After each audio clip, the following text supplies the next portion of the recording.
Hello everyone, welcome to Dede's Mediterranean Kitchen. Today we're going to be making falafel, those wonderful fried patties made of chickpeas and fava beans. They make a great vegetarian sandwich, and today I'm going to show you how to make it.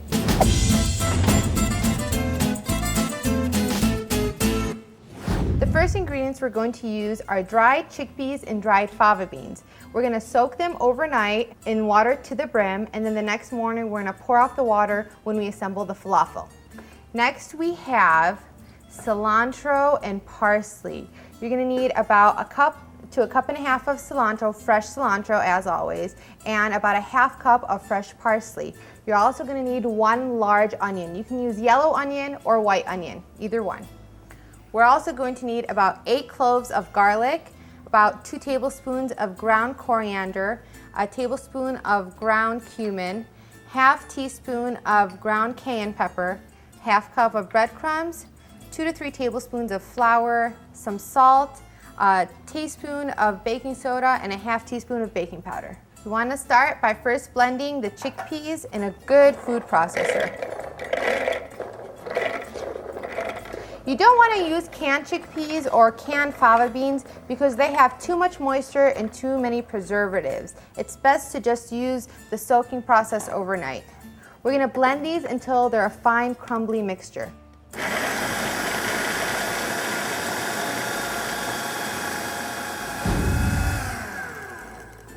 Now, after you're done grinding them up, you want to empty them into a bowl. We're going to do the same things with the fava beans. And then blend them until they're nice and crumbly.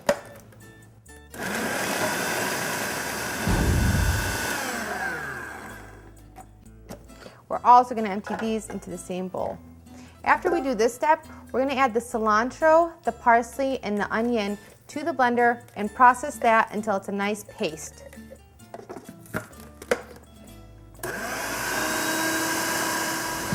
About halfway through, we're going to add one of the most important ingredients, garlic. I know you all love garlic. And then just continue to blend.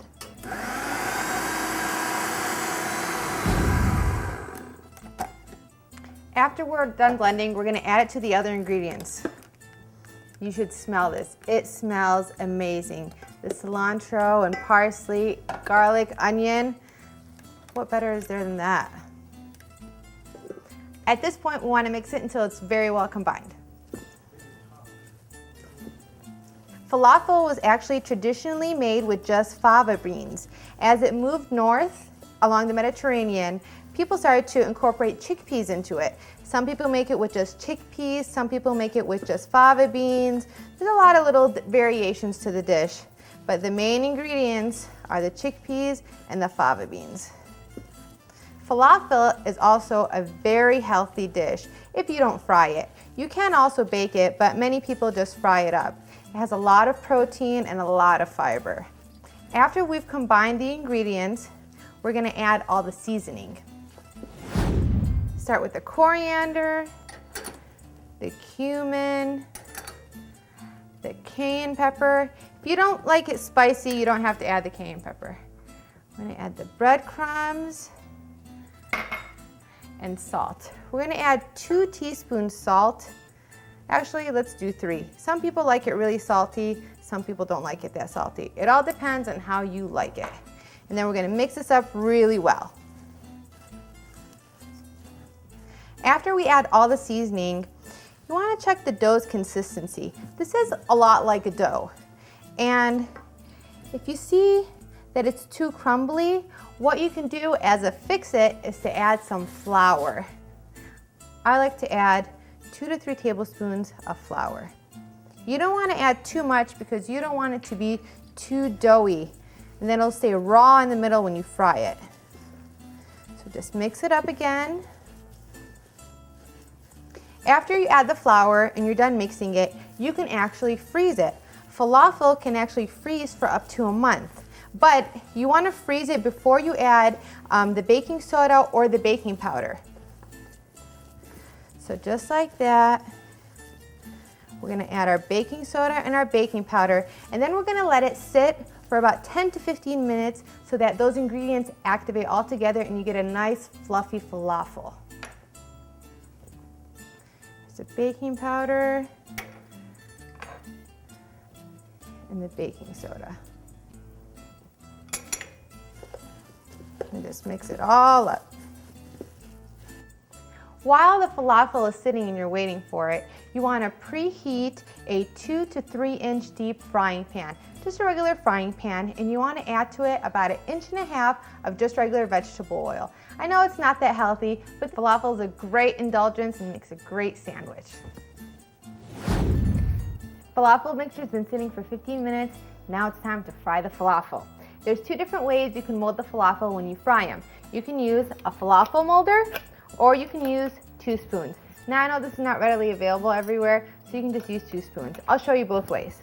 So we're just going to get a spoonful of this, and you just want to mold it up so it's a nice little ball, just like that. And be careful when you're frying it, you don't want to burn yourself. Have the oil on medium heat and just slowly drop it in.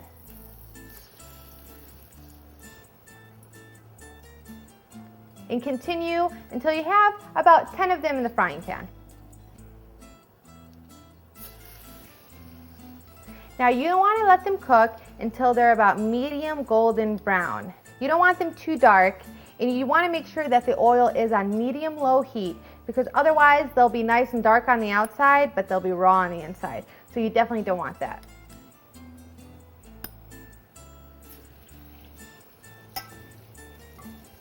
You want to turn them over just to make sure that they're not sticking. Look at that color.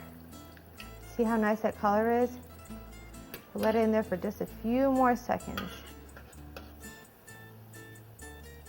See the falafel? They smell amazing. Lay them on a paper towel so that it absorbs all the excess oil. Now, you want to fry the falafel right before you serve them. If you fry them too far in advance, they end up getting really doughy and they end up getting really soft. Falafel is known to be fluffy. That's what the word means. So you want to make sure they're crunchy on the outside and fluffy on the inside. Now, if you're going to use a falafel mold, what you're going to do is you want to pull it down and then just fill it with the falafel mixture.